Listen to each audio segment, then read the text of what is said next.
my name is Andrea Sheely, and this week we are in week 3. We're going to be working on videos part C.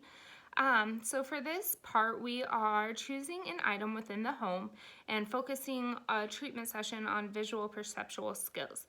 So the item I chose was kind of junk mail or magazines within the home. And the visual perceptual skill I'm going to focus on for this treatment session is form constancy. This is going to help the child to realize letters and numbers, shapes in different situations. So for example, writing on their paper, what does the form or shape, number, letter look like? And then what does that form, letter, number, shape look like when they're writing from the blackboard? When they're driving with their parent in the car and they see a billboard that they're driving by, are there any forms, letters, numbers, shapes that they identify? So this skill will help the child to recognize forms, letter shapes more easily throughout their environment.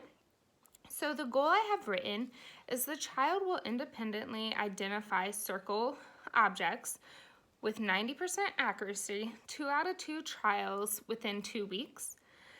So performance skills that the child is going to need for this activity might be manipulation of the magazine, movement of the magazine, attends and heeds to the task at hand, chooses, because they're going to need to choose the correct circular object, inquires, continues, organizes, notices, adjusts, and looks.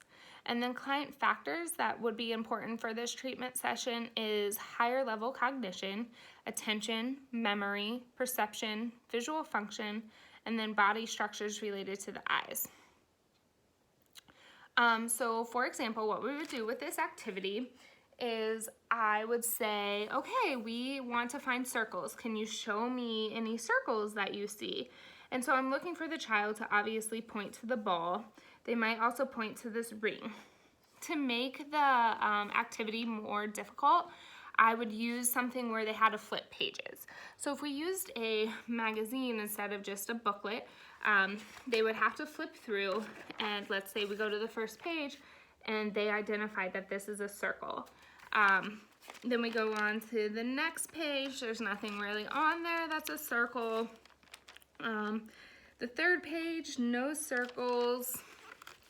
But then we come to the 4th page and we see this bicyclist, and we notice right here this wheel on the bicycle is a circle.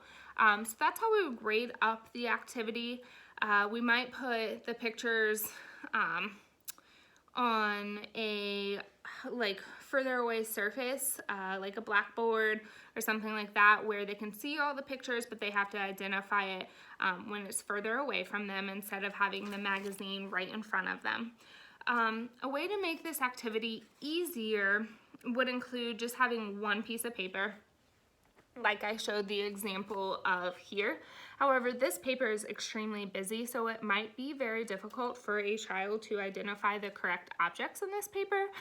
We might want to grade it down by kind of cutting them out and then placing them on a whiteboard or a board that they can have directly in front of them, so that the closer it is, they're able to see and identify. And we could limit the amount we had on there. So instead of having all of these 12 items on here, we might just have the first row, or we might have 2 rows if we're able to upgrade. And that way we can build and build and build. Thank you. Have a great day.